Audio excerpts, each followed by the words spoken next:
I'd never once pictured my best friend as anything more than that, until one evening changed everything. It began right after I ended things with my girlfriend. I walked in expecting the usual quiet in my apartment, only to find Carly straddling another guy like she was auditioning for a rodeo, moaning his name as though I'd never mattered. My heart seized in my chest and my stomach lurched so hard I thought I'd be sick. I stood frozen, utterly unable to move or speak, watching in horror as the woman I'd poured 2 years of my life into cheated on me in the most brutal way imaginable. Then she caught sight of me. Her face drained of color as she scrambled off him, hastily wrapping herself in the tangled sheets.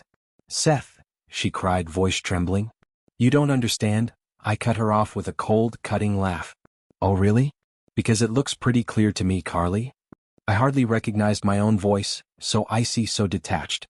Meanwhile, her co-worker, the one she'd sworn I had nothing to fear from, was yanking on his trousers, his eyes darting everywhere but at me. I clenched my fists at my sides, feeling the urge to punch something, anything, but the pain spreading through my chest was worse than any physical blow could have been. Carly's lip trembled. "Please, just let me explain." I took a slow breath, steady, controlled. How long she hesitated, I saw the war in her eyes, the decision of whether to lie or tell me the truth. She must have realized I'd see right through her, because her shoulders slumped. 3 months, she whispered. My stomach dropped. 3 months, 3 months of her sneaking around behind my back, 3 months of lying to my face, of letting me love her while she was with someone else. The betrayal hit harder than I was prepared for. I could have handled a mistake, a one-time thing, but 3 months? That wasn't a mistake, that was a choice. Over and over again she chose Cohen over me. I turned on my heel, my heart pounding so hard it felt like it might burst. "Seth, wait," she lunged toward me, grabbing my arm. "I made a mistake. We can work through this." I yanked my arm free, shaking my head. "We're done." She sobbed, her voice cracking, but I didn't turn around. I walked straight out of the apartment, barely making it to my car before the weight of it all crashed down on me. My breath came in uneven gasps, my hands gripping the steering wheel so tightly my knuckles turned white. This couldn't be real. This had to be a nightmare, right? I had to wake up any second now and find Carly curled up beside me, kissing my cheek and whispering, "Good morning." But no matter how many times I squeezed my eyes shut, the reality didn't change. Fumbling for my phone, I dialed the only number that made sense. "Mike," I rasped. As soon as he picked up, I said, "I need you, man." "It's all gone too." There was a brief pause before his voice came through, steady, certain. "Where are you?" "My car," I muttered, rubbing a hand over my face outside Carly's. "Stay there, I'm coming." I didn't argue. The minutes stretched on endlessly, my mind looping through every moment Carly and I had shared, the way she used to look at me, the way she used to swear I was the only one for her. Had she ever meant any of it? A knock on my window snapped me out of my thoughts. I turned to see Mike, my best friend, standing outside, concern written all over his face. I unlocked the door and he slid into the passenger seat. "Jesus, Seth," he murmured, taking one look at me. "You look like hell." I let out a harsh laugh. "Cheers to being an idiot." Mike didn't hesitate. He reached over and yanked me into a hug. It was rough, a little awkward with the way we were crammed into my car, but I didn't care. The moment his arms wrapped around me, something inside me cracked and the breath I'd been holding came out in a shaky exhale.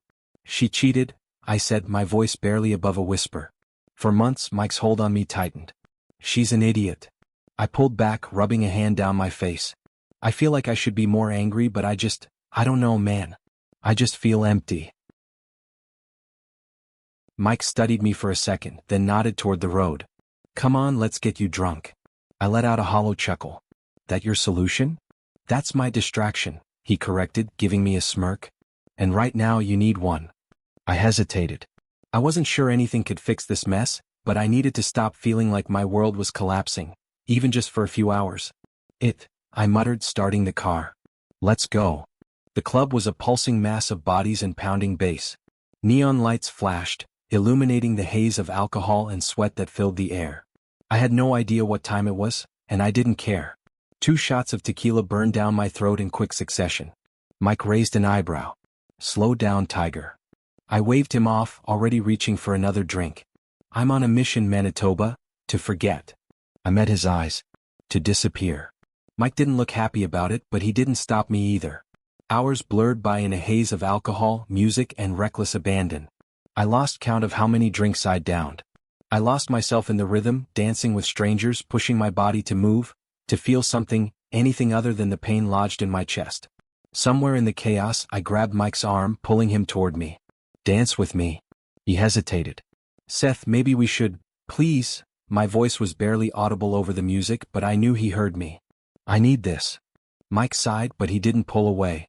Instead, he let me guide him into the crowd. Our bodies moved together, the alcohol stripping away every inhibition I had. I wasn't thinking, I was just feeling the heat, the closeness, the steady beat of the music sinking into our movements. Then I saw it, the way Mike looked at me, something flashed in his eyes, something hesitant but undeniably there. I swayed closer, my heart pounding for a reason that had nothing to do with the music. "You're always there for me," I mumbled, my forehead nearly brushing his. Mike's breath hitched. "What?" I didn't know why I did it. Maybe it was the alcohol, maybe it was the need to escape, to grasp onto something real. Or maybe it was something deeper, something I'd been too blind to notice until now. I kissed him. It was quick, desperate, impulsive, but for a moment he kissed me back. Then just as fast he pulled away, eyes wide. "Seth," he breathed. "You're drunk. You don't know what you're doing." I swayed on my feet, the world tilting. "I know exactly what I'm doing." But before I could say another word, darkness crept in at the edges of my vision. The last thing I saw was Mike's worried face as I collapsed against him. The first thing I felt was the pounding in my skull, a relentless, merciless throb that made me groan. As I rolled over, my mouth was dry as hell, my body sore like I'd been hit by a truck. For a second I couldn't tell where I was. The room was dimly lit, the scent of fresh laundry and faint cologne lingering in the air. It wasn't mine. Then I heard it, a chair scraped against the floor. I forced my eyes open, blinking against the dull ache behind them. Mike was sitting in the corner of the room, staring at his phone, his leg bouncing restlessly. His hair was still slightly damp, like he'd just showered, and he looked like he hadn't slept much. "Why am I in your bed?" I croaked. That's when the night before started to crawl back into my mind in broken fragments. The club, the drinking, the music, the way our bodies moved together, then the kiss. My stomach twisted. I sat up too quickly, my head spun as I gripped the sheets. Had that really happened? My memory was patchy, but I could still feel it. The pressure of his lips against mine, the heat, the moment of hesitation before he pulled away. Mike finally looked up, his expression unreadable. "You're awake?" His voice was flat, distant. He wasn't cracking a joke, wasn't calling me an idiot for drinking too much. Something was wrong. I swallowed thickly. Where are my clothes?" He gestured to a neatly folded pile on the chair beside him. "You puked all over yourself, so I changed you." I cringed. "Jesus." Silence stretched between us, thick and suffocating. He wouldn't meet my eyes. I could feel it, something had shifted. I cleared my throat, my voice hoarse. I don't remember much from last night." That was a lie. I remembered more than I wanted to. "Did I?" Mike's jaw tightened. "You kissed me." A sharp breath left my lips. Hearing it out loud made it real. He still wasn't looking at me. His fingers tapped against his phone screen like he was trying to distract himself. "Right?" I said, running a hand through my hair. "I was drunk." Mike let out a bitter huff of laughter. "Yeah, no." I frowned. "What's that supposed to mean?" His leg bounced even faster, his grip tightening around his phone. "Nothing. Nothing." It sure as hell didn't feel like nothing. My gut twisted, but I shoved the feeling away, forcing out a weak chuckle. "Come on, man. It was just a stupid, drunken mistake." Mike finally looked at me then, and for a split second something flickered in his eyes. Hurt. No, that couldn't be right. Why would he be hurt? But just as quickly it was gone. He scoffed, shaking his head. "Yeah, just a mistake." Something about the way he said it made my chest tighten, but I ignored it, choosing instead to focus on my own growing sense of unease. I needed to move past this. I needed to forget about the kiss, about how it had felt too natural, too easy. I forced myself to laugh, trying to break the tension. "Guess that's a new one for the books, huh? Drunk idiot kisses his best friend? Bet that won't be awkward at all." Mike didn't laugh, he just nodded stiffly. "Yeah. Hilarious." I didn't like this, the distance, the weird energy between us. Mike was always the one who knew how to make things feel normal, no matter how screwed up they were, but now it felt like he wanted to be anywhere but here. I stood up, my legs wobbling slightly. "I should go." Mike nodded again but didn't say anything. He didn't even try to stop me. That shouldn't have bothered me, but it did. The car ride home was eerily silent. My thoughts wouldn't shut up. I kissed Mike. I gripped the steering wheel tighter, my knuckles turning white. It didn't mean anything, it was the alcohol, just a stupid, impulsive mistake. That's all. Then why the hell couldn't I stop thinking about it? Why couldn't I stop remembering the way his lips felt against mine, the way my body moved toward him, not away, the way, for that brief, heart-pounding moment, he kissed me back. I shook my head, cursing under my breath. No, that wasn't me. I was straight, always had been. Carly was the one who cheated. Carly was the reason I'd lost my goddamn mind last night. This wasn't about Mike. It couldn't be. The next few days dragged by, but Mike barely texted. That was the worst part. I told myself it was fine, that I needed space too, but the truth was I wasn't used to this. Him ignoring me. We were best friends. We talked every damn day. So why did it feel like I'd lost something? By the fourth day I couldn't take it anymore. I texted him saying, "Hey." He read it immediately, 3 dots appeared, then disappeared. I waited, nothing. A lump formed in my throat, frustration bubbling in my chest. He was pissed at me for what? I didn't do anything wrong. He was the one acting weird. I tried again. "Seth, are we good this time?" It took longer, then finally Mike said, "Yeah. Just busy." I scowled at the screen. Busy? That was it? No excuse. No, maybe another day. No, nothing. I threw my phone onto the couch, raking a hand through my hair. I didn't get it. I didn't get why he was pulling away, why the weight in my chest felt heavier the longer he avoided me. I needed to fix this before I could talk myself out of it. I grabbed my keys and headed for Mike's place. His apartment was dim when he opened the door, as if he hadn't bothered to turn on any lights. He looked tired, more than tired. "What are you doing here?" he asked, his voice quiet. I stepped inside without waiting for an invitation. "We need to talk." Mike exhaled sharply, rubbing a hand over his face. "Seth, I told you, cut the man, why are you avoiding me?" He flinched just barely, but I caught it. "I'm not," he muttered. Crossing his arms, I let out a humorless laugh. "You've barely talked to me since that night." Mike looked away. "It's not a big deal." "Then why are you acting like it is?" Silence. I stepped closer. "Mike, because it wasn't a mistake." He blurted out, his voice raw. "Not to me." His words hit me like a gut punch, stealing the breath from my lungs. I stared at him, my heart racing. What the hell am I supposed to say to that? For the first time since that night, I didn't have an answer. Mike's words hung in the air like a heavy weight pressing against my chest. Because it wasn't a mistake, not to me. I had come here expecting to clear the air, to go back to normal, to convince him, myself, that what happened that night had been nothing but alcohol and bad decisions. But now, staring at him, I realized there was no going back. For the first time in years, I didn't know where I stood with Mike, and it scared the hell out of me.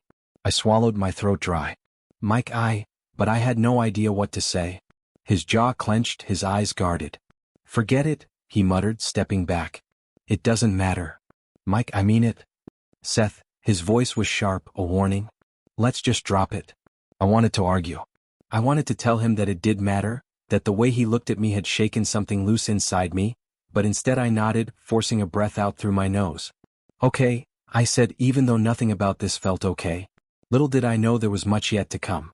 Over the next few days we tried to act like nothing had changed, but everything had changed. We still talked. We still hung out. But it wasn't the same. There was a distance now, one that hadn't been there before. It was in the way Mike hesitated before answering my texts, the way he made excuses when I asked him to come over, the way his laughter, once effortless and easy, now felt careful, like he was forcing himself to keep things light. And then there was me. I tried to ignore it, the way my eyes kept flickering to him when he wasn't looking, the way I caught myself memorizing the curve of his jaw, the way his lips pressed together when he was deep in thought, the way I started to feel off when he wasn't around. It didn't make sense. I'd spent years with Mike. I'd seen him at his best and worst. I knew him better than anyone. So why the hell did it suddenly feel like I was seeing him for the first time? The realization crawled beneath my skin, unsettling, impossible. I couldn't be, but the thoughts kept creeping in. And it only got worse when Carly came back. I hadn't spoken to her since the night I caught her cheating. I hadn't wanted to. But one afternoon while I was walking out of a coffee shop, she was suddenly there, standing in front of me, eyes glassy with something that looked like regret. "Seth," I stiffened. "Carly." She looked good, that was the first thing I noticed. She'd always been beautiful, her long wavy brown hair, her hazel eyes that used to make me weak. But now, looking at her, I felt nothing. She reached for my arm, but I pulled back before she could touch me. "Can we talk?" I should have said no, but curiosity, or maybe some lingering need for closure, had me exhaling sharply and nodding. We sat at a nearby bench, and for a moment, neither of us spoke. Then she let out a shaky breath. "I messed up," she admitted, "and I know I don't deserve your forgiveness, but I miss you, Seth." I stared at her, waiting for the anger, the hurt, the heartbreak to hit me again, but it never came. Instead, I just felt tired. "Carly," I said, my voice even, "you didn't just mess up. You made a choice for 3 months." She flinched, looking down at her hands. "I know," she whispered, "and I hate myself for it." I sighed, running a hand through my hair. "I don't hate you," I admitted. "I thought I would, but I don't." Her gaze snapped up to mine, hopeful. "Then maybe—" "No," I cut her off gently but firmly. "Whatever we had, it's gone. I don't feel that way about you anymore." The words surprised me even as I said them, because they were true. I expected to feel some kind of loss, some sting of finality, but all I felt was relief. Carly looked like she might cry, but she nodded, swallowing hard. "I get it," she murmured. "I'm just sorry." I nodded back, and that was it. No dramatic goodbye, no lingering glances. Just two people who had once been in love, now nothing more than a closed chapter. As I walked away, I realized something else. The only person I wanted to talk to about this was Mike. But I didn't know. I was walking toward a dangerous ending. That night, I showed up at his place again. This time, he let me in without hesitation. He looked at me carefully as I stepped inside, like he was trying to read my expression. "What's wrong?" he asked. I sat down on his couch, rubbing my head. "I saw Carly today." Mike tensed, but he didn't say anything. "She wants to fix things," I continued. "Told me she misses me." I glanced up, expecting some kind of reaction, but Mike's face was unreadable. "And I told her no." His eyebrows lifted slightly, but he still didn't speak. I sighed, leaning back against the couch. It was weird. I thought I'd feel, I don't know, something. But I didn't. Mike exhaled, sitting down beside me. "Maybe that's a good thing." "Yeah," I murmured. "Maybe." Silence stretched between us, but it wasn't the heavy, suffocating kind. This time it was different. I turned to him, watching as he stared at the floor, his fingers tracing patterns against his knee. Suddenly I couldn't stop staring. I had never thought of Mike as anything other than my best friend. He was just Mike. The guy I trusted more than anyone, the guy who had been there through every shitty breakup, every bad decision, the guy who knew me better than I knew myself. But now it was like I was seeing him in a completely new light. His jawline was sharp under the glow of the lamp. His lips, why was I even thinking about his lips, were slightly parted. His hands, usually so confident, were fidgeting against his knee like he was nervous. I felt something tighten in my chest, something I didn't know how to name. Mike finally turned to look at me, and for a brief moment our eyes locked. His brows furrowed slightly, like he could sense the shift in the air between us. "What?" he asked softly. I shook my head, quickly breaking eye contact. "Nothing," I muttered. But it wasn't nothing, it was everything, and I was finally starting to understand it. Yet I knew this was just the beginning. I couldn't run from it anymore. For days, I had tried to shove the thoughts down, to convince myself that I was just confused, that I was misreading things, that maybe I was still just dealing with the aftermath of Carly's betrayal. But none of those excuses made sense. None of them explained the way I felt when Mike wasn't around, how I constantly searched for his presence, how I replayed the kiss over and over again in my head, not with regret, but with something that scared the hell out of me. I wasn't just questioning things anymore. I knew I was falling for my best friend. The realization hit me hard, but at the same time, it felt like the most natural thing in the world, like I had been standing in the dark all this time and suddenly the light had been switched on. Mike had been pulling away ever since that night, giving me space, assuming I would wake up and go back to normal, that I'd laugh it off and move on. But that wasn't happening. I couldn't ignore what I felt anymore, and I sure as hell wasn't letting him slip away. It started with one drink. At least that's what I told myself. Just one drink. Just a casual night out like old times. No tension. No unspoken words. No pretending we didn't feel what we felt. But one drink turned into 3, then 4, and before I knew it, I was back at Mike's place, sitting on his couch, watching him with a clarity I hadn't had before. He was watching me too, his expression unreadable. "You're staring," he murmured, taking a slow sip of his beer. "So are you," I shot back. A small smirk pulled at his lips, but it didn't quite reach his eyes. He leaned back against the couch, tilting his head as he studied me. You're acting weird tonight. Am I? Mike huffed a soft laugh, shaking his head. Yeah, you are. I swallowed hard, my fingers gripping the bottle in my hands. The buzz of alcohol hummed through me, but I wasn't drunk. Not like last time, not like when I kissed him before. This time, I knew exactly what I was doing. I set my beer down and edged closer, my knee brushing his. Mike froze, eyes flicking to mine. Seth, he began, voice low. I dared him. Tell me you don't want this. His breath hitched, hesitation, fear, desire all mingled in his gaze. I can't, he whispered, turning away. What if tomorrow you pretend none of this happened? I reached for his hand. I'm not drunk this time. His jaw clenched. That doesn't mean you know what you want. My laugh was bitter. You think I haven't lost my mind over this? I fought it and I lost. His fingers twitched under mine. I leaned in, voice soft. I don't care what it means. I want you. He swallowed hard. You don't know what you're saying. Yes, I do. I gripped his hand tighter. That kiss wasn't a mistake. He stared, searching for an out. Instead, I cupped his face, thumbs brushing his jaw. Stop running from me. He exhaled. Before he could answer, I closed the gap and pressed my lips to his. He went rigid, then melted into me. This kiss was different. Urgent, desperate, the payoff of months of unspoken tension. His hands gripped my waist, pulling me flush against him. His lips deepened the kiss, and I felt his heartbeat pound against mine. He broke away, breathless. Are you sure? Never more, I whispered. Our bodies, skin to skin, moved together as if we'd been waiting for this forever. I tugged at his shirt, he tugged me closer. Every touch, every sigh burned hotter than the last. Morning light filtered in. I woke to warmth beside me, Mike's steady breathing. For a moment I didn't move, just absorbed the peace. Then he stirred, eyes widening in recognition. He bolted upright. Seth, do you regret it? No, I said, reaching for his hand. I meant every word last night. I'm not drunk and I still feel the same. He ran a hand through his hair. I don't want to be a phase. I turned his hand over, thumb brushing his palm. This isn't an experiment. I don't care about labels. I just want you always.